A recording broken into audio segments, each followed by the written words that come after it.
when you know what you're talking about, you tend to talk precisely. When you don't, you tend to talk generally. And over time, people fuse those two things together. So I think you're right in specificity, certainly in terms of numbers. Precise numbers have an aura of believability in a way that round ones don't.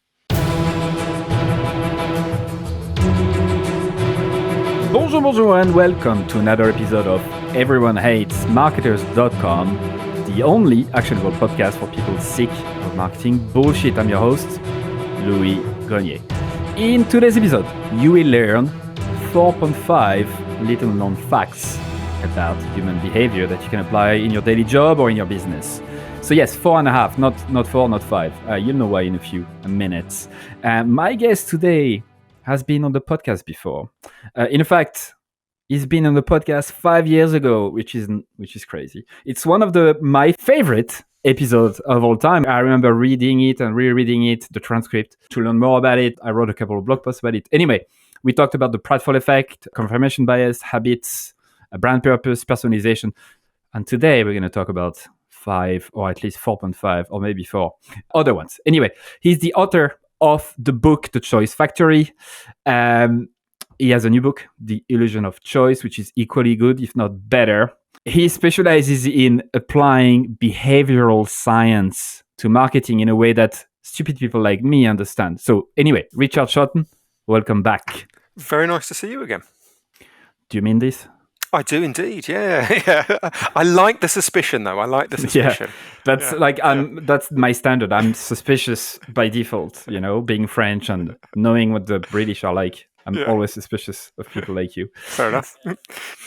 So as we said last time, we talked about those very core behavioral biases, the things that humans are kind of born to do because we evolved this way, right? As a survival mechanism or anything like that. Before we get into the 4.5 ones that I want to talk about today, I just have a thought, which is when you look at things from a very granular point of view, so every individual, their own biases and why, for example, I tend to trust someone more if they are more transparent with me and or they admit a fault or stuff like that.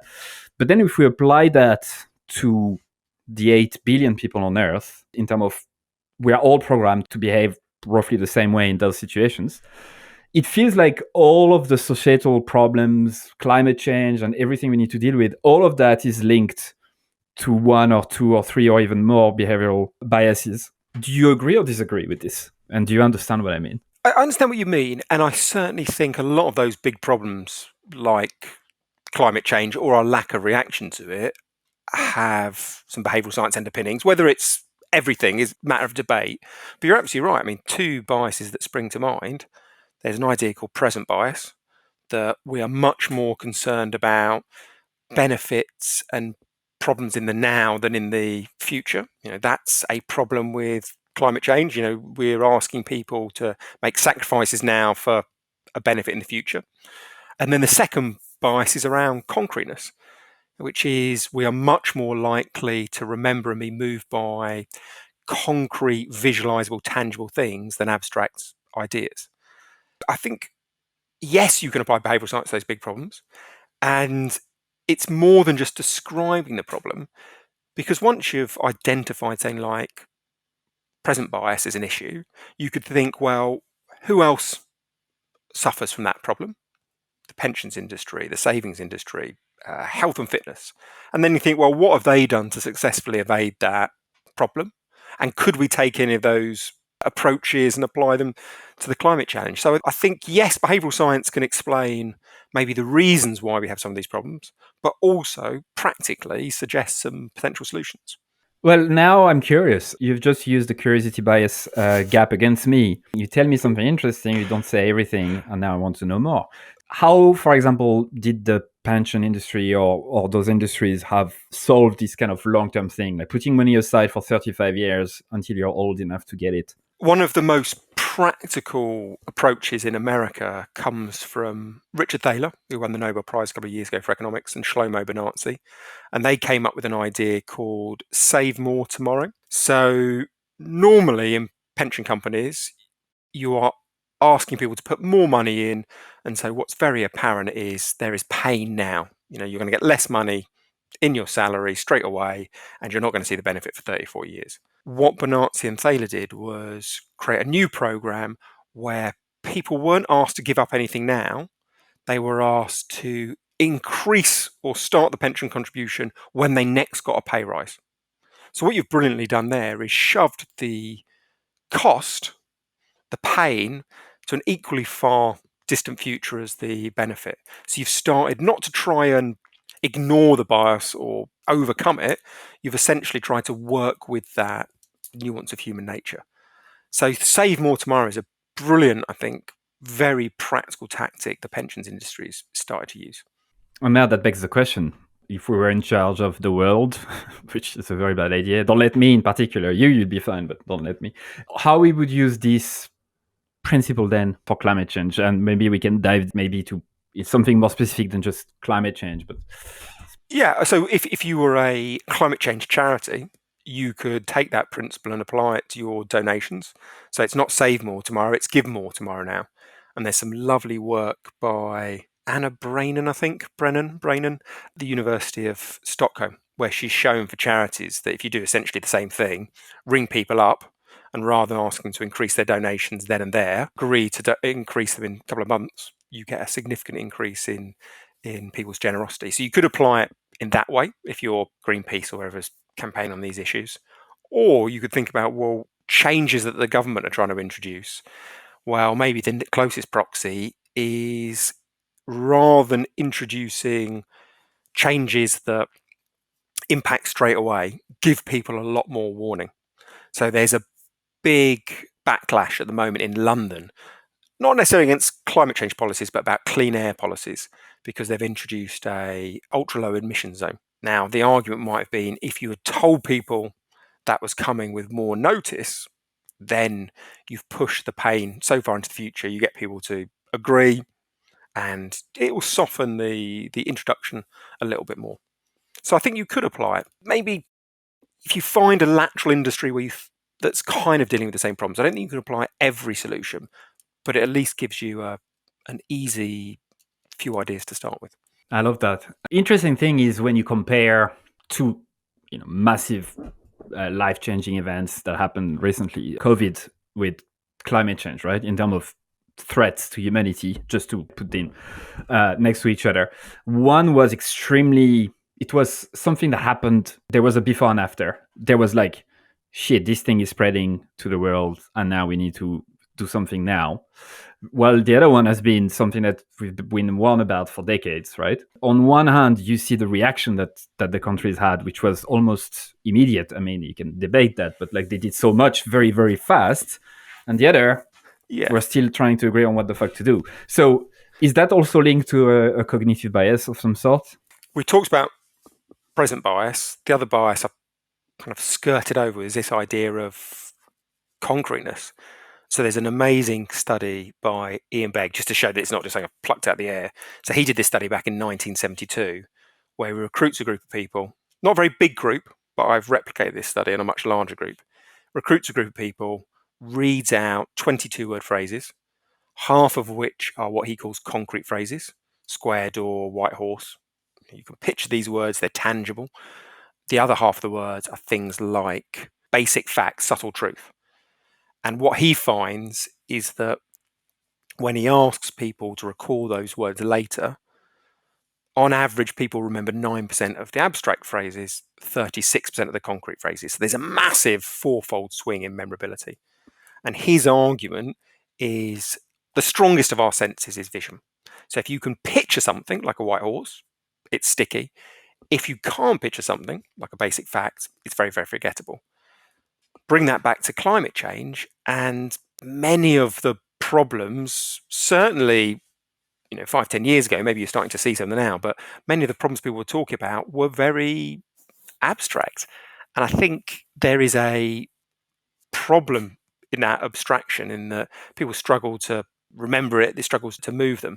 So maybe the argument with COVID is wave of people coming towards you, dying country and country, getting closer and closer. That's far, far more concrete and therefore much more motivating. And this is why, if you go back to a lighter subject like copywriting, this is why specificity is so important, right? I mean, I have a few rules in my head that I kind of cycle through when I write and when I try to come up with angles for episodes or whatever. The number one that we'll never get away from is specificity. How can I make it more specific? Because specificity means that it gets easier to visualize.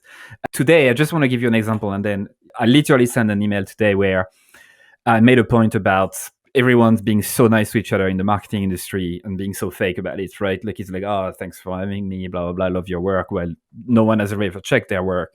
And I took an example of an influencer doing an ad, and I just imagine a scenario where they would say, okay, this product is amazing. I've used it for a week now, and I can already see the changes on my scrotum. Could have kept it a bit more generic, such as this product is amazing. I've used it for a week now, and it's great. But I genuinely in my head cycle through that and say, okay, how can I be more specific and a bit funny? And scrotum is why not? So it's just a very, very small example, but it's genuinely ingrained in me now. Like it's been years that I've learned that. And yeah, specificity, you can't go wrong with it. Yes, so I think there's 3 very similar points that overlap but aren't exactly the same. So you've got specificity, you've got concreteness, which is I can visualize this thing. And then I think the scrotum part is what a psychologist might call, and I never thought I'd be putting those words together, is what they might call. I knew. It's called the peak effect. So there's an amazing mid-90s study. It's a bit bizarre, but bear with it.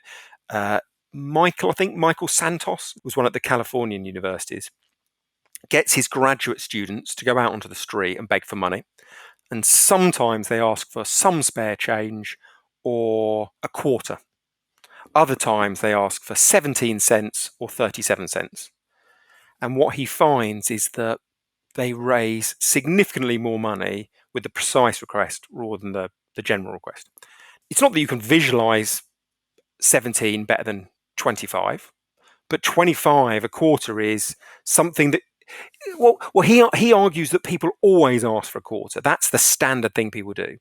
And therefore, in this begging situation, he says people have scripts, like a film script, but a script. He says, if you are going through life and weighing up every decision, you'll just be overwhelmed. So what tends to happen is when people meet a familiar circumstance, they've developed a script. So thing A happens, beggar asks for money. Well, then I turn on my script, just say no. Beggar's not weighed up on his individual merits.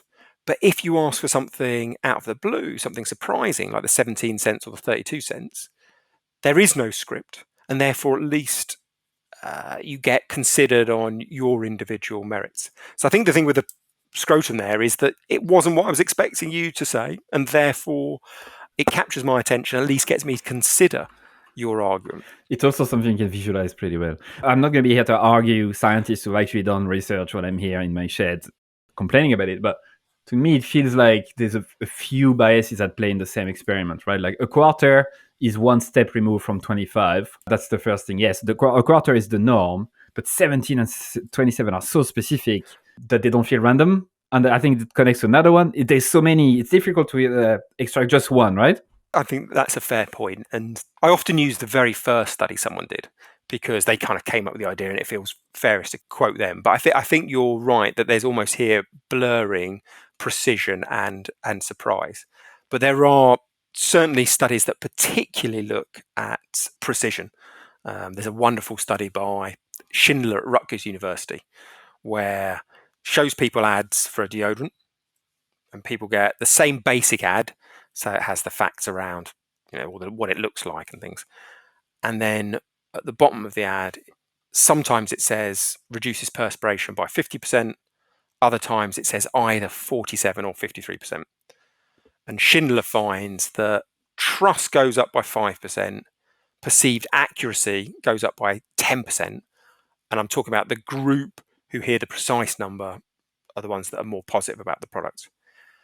And his argument is this is essentially generally in life, if someone doesn't know what they're talking about, they will resort to generalities. So if you said to me, how old's my neighbour who lives 6 doors down, I'd say, well, he's in his 60s. If you said, how old's my brother, I'd say 51. When you know what you're talking about, you tend to talk precisely. When you don't, you tend to talk generally. And over time, people fuse those two things together. So I think you're right in specificity, certainly in terms of numbers. Precise numbers have an aura of believability in a way that round ones don't. Is this something that we've learned in our life, or is it something that we are born with, that association between those two? Good question.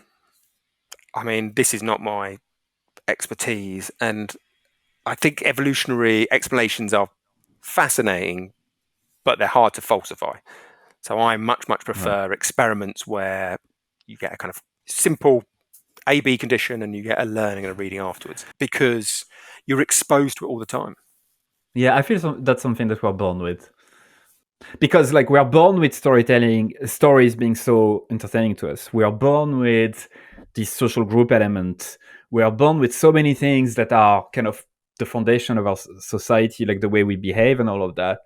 Why not this one that feels like I can trust this guy because he doesn't seem to be talking with his ass or his scrotum? Yeah, but I think the reason why we've fused precise numbers with trust is because over time we've learned that people who know what they're talking about use those things. I mean, I guess you might be able to test it if you could, maybe run experiments among primary school children and then see if it still works there. Although if it still worked, I'd then say, oh, they must have learned it by the time they were 10. But if we could test it on 4-year-olds, then it would do it. It would keep on going. Is there a way, like there are experiments, someone gifted me a book when my daughter was born 2 years ago about a scientific experiment you can do on a toddler or even lower, like, stuff to test stuff. I'm sure we could find a way to test that in toddlers. Like, do they tend to go more towards someone who's holding, I don't know. Yeah. I'm just, maybe there is something. Yeah. All right, moving on. So I wanted to touch on, before we go on to this, the reason why I said 4.5, and I guess we started to talk about it a bit, but we didn't say everything there is to say. Let's talk about this red sneakers effect. And the reason why I want to ask you about this one first is because the whole mantra that I'm trying to talk about more is standing the fuck out, right? Which is like, you need to take some risk in some way, shape, or form. You need to go specific, you need to go narrow, you need to stand the fuck out in some way. Anyway, what is that about? Long-standing idea in behavioural science that we notice what's distinctive. That study goes back, I think, to 1933 in the work of Hedwig von Restorff, who was at the University of Berlin. So her idea is you give people long lists of, let's say, animals. There's 10 animals on this list: cat, dog, weasel, and one clothing item, swimming trunks. People remember the swimming trunks more than the animals. Or vice versa, you give them loads of items of clothes and one animal, and it's the animal they remember. So that idea, very, very well proven, one of the easiest ways to grab attention. That's reasonably well known amongst marketers. But what's interesting is a series of follow-up experiments by Francesca Gino. We might want to talk about some of the controversy around her as well, potentially. She ran a study, probably about 15 years ago. And in the original pilot study, she goes to academic conferences, and when people arrive at the conference, she notes down on a continuum from very scruffy to very smart how they're dressed. After she's done that, she goes and finds them again, and she asks them how many citations they have. So citations being the number of peer-reviewed articles your work's appeared in. And she finds an inverse correlation between smartness of dress and number of citations. So it's the super successful academics who are breaking the convention, because at this stage the norm is to dress very smartly. That's what you're expected to do. But the people who've got New York Times bestseller books, the ones who go on the talk shows, they're the ones who just ignore the conventions and turn up scruffily. It's the junior academics, the people who haven't got tenure, they're the ones that very closely abide and cling to those conventions. Now, Gino's argument, which she proves in a number of other studies, is it takes a degree of status to break a convention. Because if you have no status at all, you tend to get punished for convention breaking. And people, a bit like that precision point, they kind of learn that over time. You have to have status to break a convention. And then the two things, they take on a life of their own. So when we see people who break convention, we assume they must have high status. Correlation is not causation, right? I mean, I wanted to place that in the interview to seem smart. The contrarian thinker in this would say, okay, that makes sense, but isn't it because those people in the first place were more inclined to take some risk or to be a bit contrarian, that they ended up having more citations. And therefore... Yeah. So as you say, she does this as basically a pilot study. So what she then will do is create various different scenarios. Imagine you're going to your golf club's annual dinner and you see John wearing a black tie. And you get a bit of description of John, and then they rate how good a golfer he is or whatever. Other people will see the same description of John, but he's shunned the black tie that everyone else is wearing, and he's wearing a bright red tie. So she takes the correlation that she finds in that pilot study, and then she runs it in these various different thought experiments. So absolutely right. I think the first study was proof of concept. She then tests it in more rigorous areas.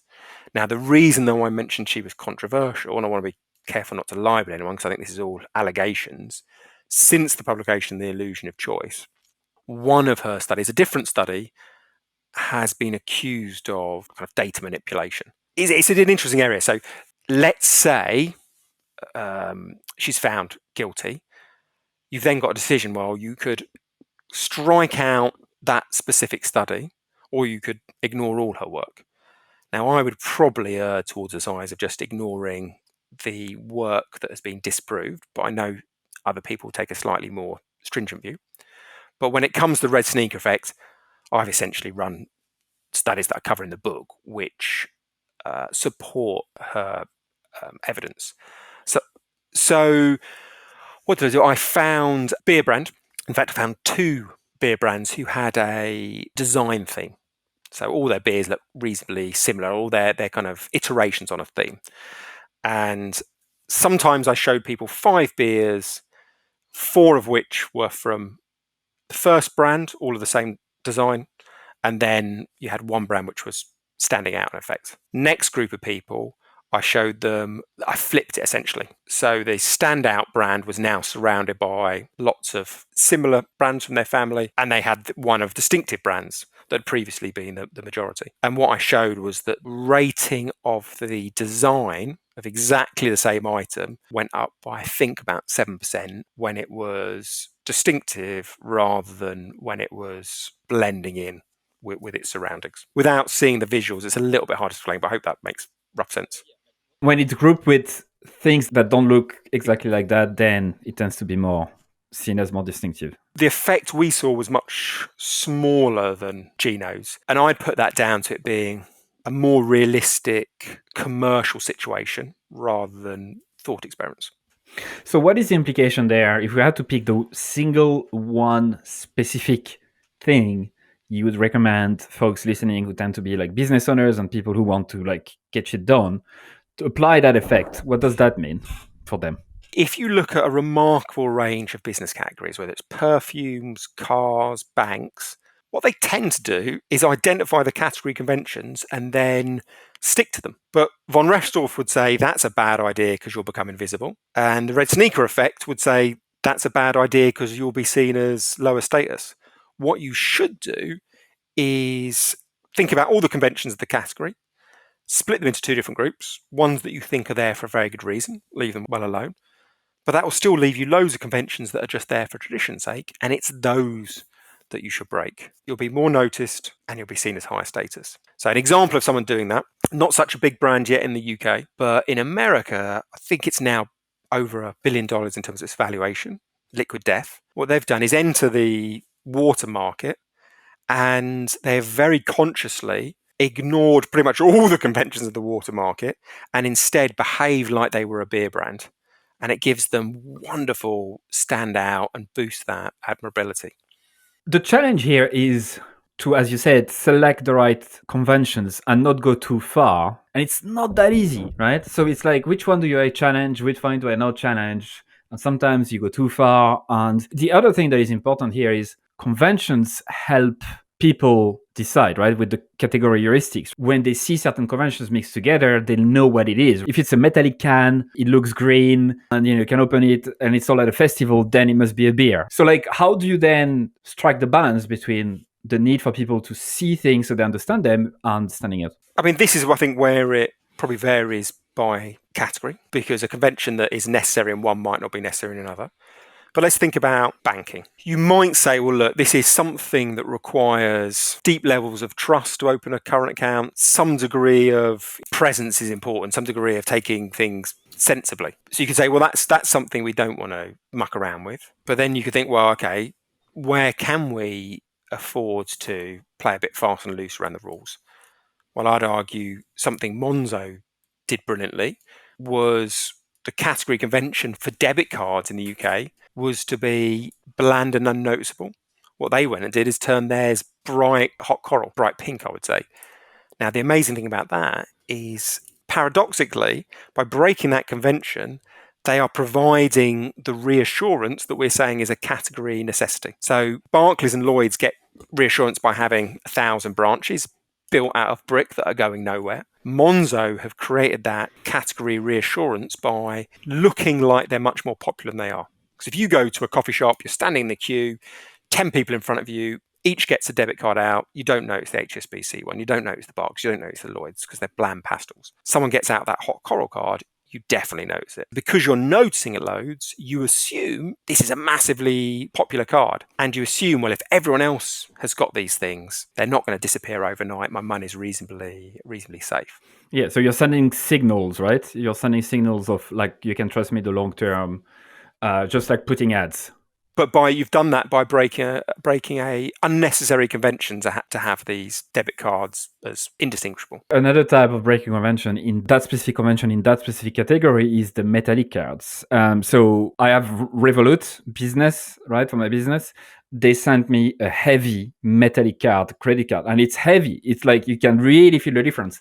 And you place a lot of value into this. Like it definitely feels something for your little, for my own little status and for my own little self-love about feeling like I'm valued by them and I don't get yet another plastic card. Those little things so important, and people tend to forget about those little conventions that you play with. Absolutely. I mean, the one that springs to mind as well is car ads. I mean, they are interchangeable. It is a side-on shot of a car going down a nondescript Central European mountainous landscape, bendy road. I don't think that is a necessary convention to identify the product. If my car was triangular shaped, I think you're right. People might think that's gone too far or not even know it's a car. But you don't need to apply that very specific kind of stylistic approach to ads in the car category. I think you are right to sound a note of caution. If you're in a supermarket and you don't look like the product, your category, there's a danger of like inattentional blindness, and there's some lovely experiments that show that. But I think there are so many conventions for most categories. There's still plenty to play with. Oh, absolutely. Very selfishly, 7 years ago when I started that podcast, I didn't have that much knowledge. I just did it almost on a whim, but I knew there was one thing that pissed me off was the quality of the conversations that I was listening to on other marketing podcasts was suboptimal, to be nice. This kind of the logo, the red and black, the title, all of that were conventions I purposely chose to fuck with a bit. But I didn't know it would go anywhere. Like, to be honest, it was just conversations on Skype on people I admired. And yeah, I'm very proud of that because you mentioned example of supermarkets and whatever, but you can, if you're listening to that, you can do that on your side projects. You can play with that in your own small company. It's not just for big companies. Absolutely. And arguably, that von Restorff effect, the boost to noticeability, is more important for a small company than a big one, because a big one can maintain success through its sheer volume and wealth and advertising spend. Generally, a small company doesn't have that luxury, so you need to punch above your weight. So if anything, these opportunities are even more important for smaller launch brands. Let's move on, because if we want to actually close the gap, the curiosity gap, we have a few more to talk about. So the other thing, a few minutes ago, when I gave you this example of specificity about the scrotum, you laughed. I did. I'm a child at heart. My wife doesn't find me funny, but you do, so that's great. But humor is another thing that connects with all of this. It makes things more memorable. Now, everyone will say, duh, it's obvious, but is it? I mean, if you look at the data of how many ads are using humour, what is, I don't think, disputable is the volume of ads that are using humour is declining. So there's some wonderful work by Kantar. I think it might have been Don Boyd who first published it. They looked at over 200,000 ads and they showed, and 1990 maybe, I think 55, 60% of ads were aiming to amuse. 2015, it's about 45%. So you've seen this long-term decline in the proportion of ads that use humour. So when people say it's obvious, it's like, well, it's not obvious to a significant proportion of marketers because we're moving away from it. But we're moving away from it not because people don't know, because they can pick up your book, they can pick up, like, it's not that difficult to know that humor makes it memorable, but because there are other biases at play that prevents them from using humor. So there are an awful lot of studies around humour. So you're more likely to notice an ad that's funny, you're more likely to remember it, you're more likely to. There's a lovely meta-analysis by, I think it's an Austrian psychologist called Eisend, who's shown that on pretty much every metric you get a positive boost if you use humour. And there's a number of experiments to back up each of those ones. So yet there is evidence, but I think a remarkable amount of marketing decisions are evidence-free. They're based more on the mood music of the department or the trade press than on peer-reviewed observed studies. And the conventions. Yeah, and the conventions. And I think people make what sounds like a logical argument. Well, times are crap. People would find it inappropriate if we were humorous. That's one that comes up. They would listen to one person in the room that says, oh, I don't find that funny. And that's it, right? That's it. Yeah, if you have a committee of people, it's harder to defend humour seemingly because people are often running very serious businesses. They might think there's a clash with the humour, but you're trying to use humour as a way of getting attention and then converting that attention into memory. So it's like a Trojan horse. Did you use that phrase earlier on? Like a Trojan horse for getting your message in. Advertisers are ignoring that point. But I think what's really interesting, and BBH Labs first drew this to people's attention, there was a wonderful analysis of the IMDb database by a man called Bo McCready. And what they showed was that if you look at the proportion of Hollywood films going back about 100 years over time, when culture's at its bleakest, start of the Great Depression, World War II, you see a spike in the number of comedies that Hollywood make. Now, I think what Hollywood are realizing much more astutely is if things are bleak, people don't want fake empathy, because really what does your bank account or your trainer manufacturer care about you? What they don't want is fake empathy. They want light relief. That's what Hollywood delivers. And I think advertising would do a hell of a lot better to follow that model. Fuck yeah. The little thing you said about they are in a boring industry, a serious industry, and therefore they can't use humor. Do you have an example of a company in a serious industry or even a solo business in a serious industry that use humor successfully? That's a great question. The one that springs to mind would be Compare the Market. Mm-hmm. Compare the market. Yes, exactly. People might say, oh, but no, but it's different. The whole industry uses humour or quirkiness. But if you go back to when they introduced Alexander Meerkat, every brand had the same approach. They all were, use our platform and you will save £120. Now, people would say, well, car insurance is a dry category. All people care about is saving money. That would have felt a sensible description of the category. But I think what Compare the Meerkat showed was actually it was just a game about being the most memorable brand. That's what was going to win it. And they used humour to stand out and then to convert that attention into memory. So I would argue that's it's a really good example. I love that example. For folks who are not aware of it, it's a brilliant campaign. They started with that campaign, but then they used different ways to use the same characters by Compare the Market. And it came up by, so it's two people working in an ad agency that were a bit drunk in a pub who came up with that because they realized that when you say market with a Russian accent, it ends up sounding like meerkat. I read that somewhere. I didn't make it up. VCCP was the agency.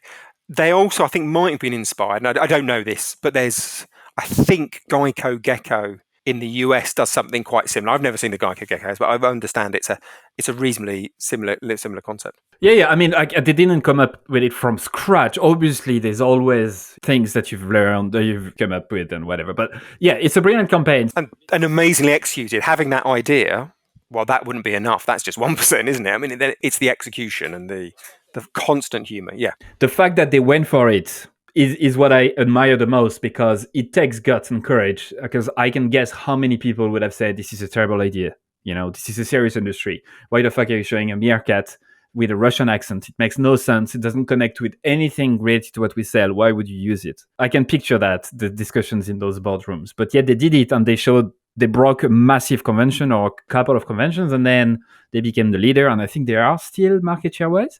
And then others like Go Compare with this like fat opera singer singing Go Compare in crazy situations. We discussed earlier climate change.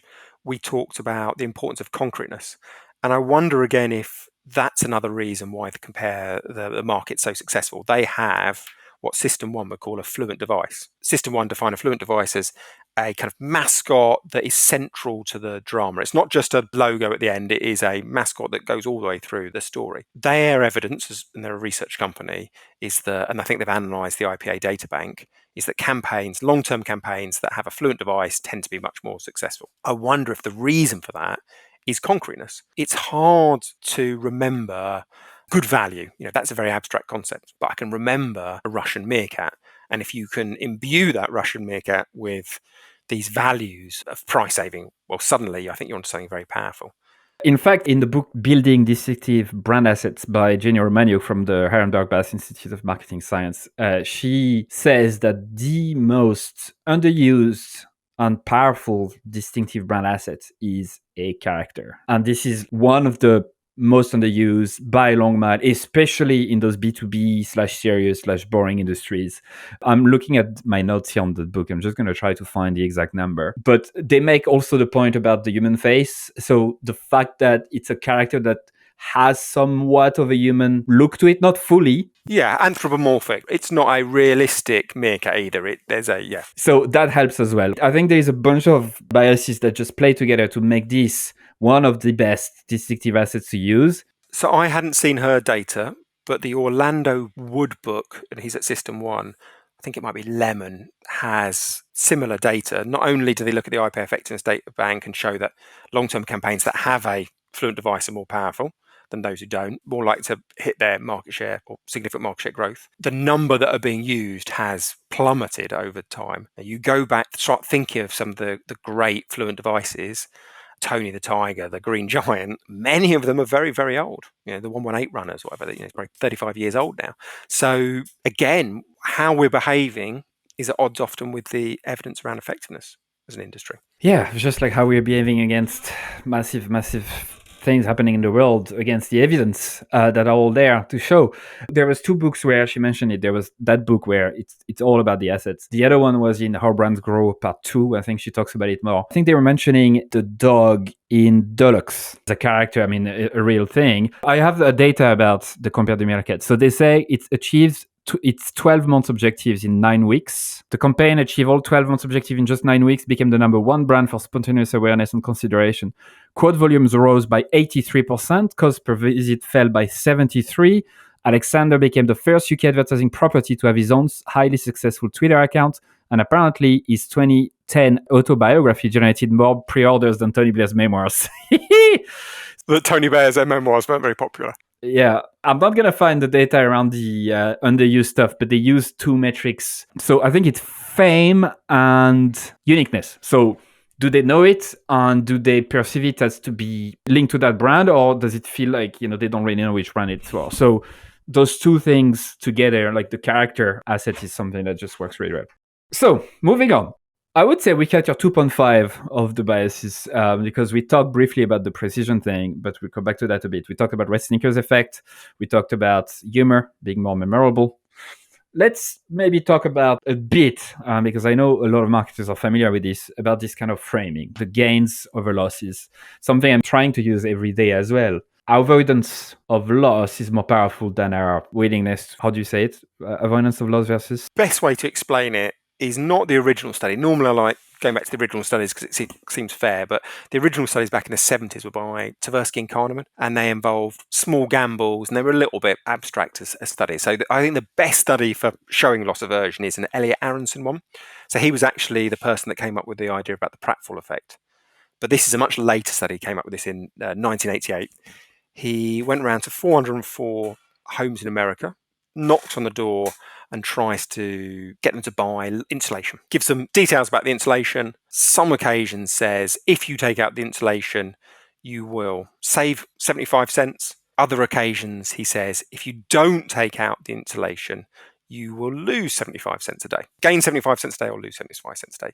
And I think there's a 55% increase in people who want to find out more information in that loss framing. So the argument is that equivalent loss motivates us more than the equivalent gain. So if I find £5, quite happy. If I lose a fiver, I am significantly more unhappy.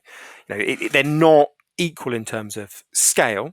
And what Aronson shows is you can take that as a marketer and apply it to your work. Stop saying to people how much money you'll save by switching. Talk about how much the consumer will lose if they don't come to you. It feels very small and subtle, but it's not. Definitely not. And again, I'm sorry to talk about evolutionary biology and psychology. I know it's not your expertise, but maybe there is a cleaner link here. Why, as humans, have we evolved to having avoidance of loss more powerful? That one I can see more plausible explanation potentially, which is there is a cap to an upside. If you kill 50 giraffe in a day, you can only eat so much. Whereas not eating for 5 days is you're out of the game, you're dead. So for most of our evolutionary history, when you're in those life and death situations, the ultimate loss far, far outweighs any upside you could ever have. So that kind of lifestyle, that scenario made absolute sense to be very attuned to losses and try and avoid them. Now in situations where we're dealing with far more trivial circumstances, it might not follow to take that same principle to small commercial purposes. I think that evolutionary explanation. Absolutely. I mean, in fact, if you take two toddlers and measure the emotional response when you take away a toy or you give them a toy, you'll see the difference. Mine is the key word here. So yes, I mean, avoidance of loss, definitely. This kind of feeling of ownership as well, right? Like there's also a bit of that feeling that it's yours, and therefore because it's yours, you put more value into it, right? Yeah. You made me think when you were talking around, you mentioned something earlier around there are kind of subtle ways of applying it. One of the best ways I've seen of applying it, and it's very, very rare actually, is on, I think it's the Wall Street Journal. So they have a basic package and then a premium package.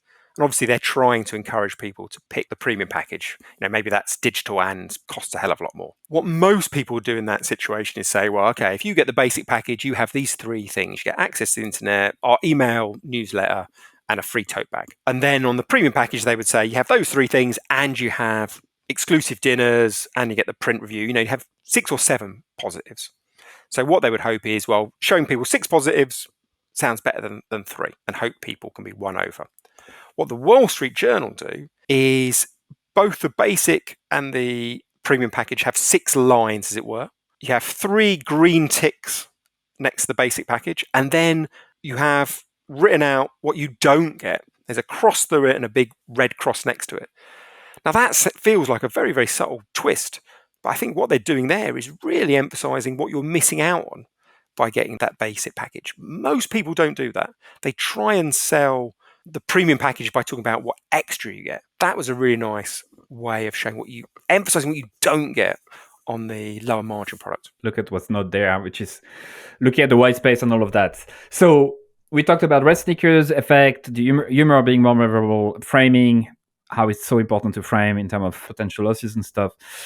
Precision is the reason why we mentioned 4.5 instead of 5. I could have come up with a way better idea, but Phil New from the podcast Nudge already came up with something way better when he said, listen to exactly 17 minutes and 42 seconds of this episode, which was an interview with you that I found fascinating. So we talked about it a bit, but if we had to summarize that, one. So what most brands do, because we talked about the Schindler study, didn't we?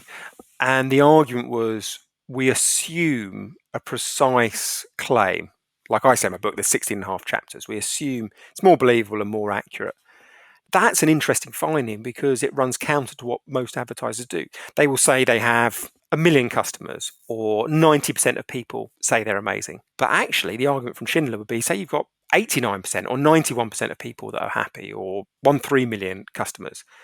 We often round numbers for our own ease as a brand. Schindler says you should add in that extra degree of precision to come across as more believable.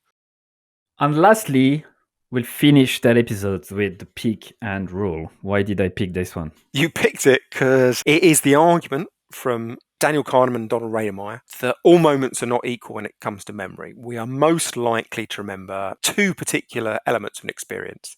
The peak moment, so in something positive, it should be the single most enjoyable moment. That's disproportionately important in shaping memory.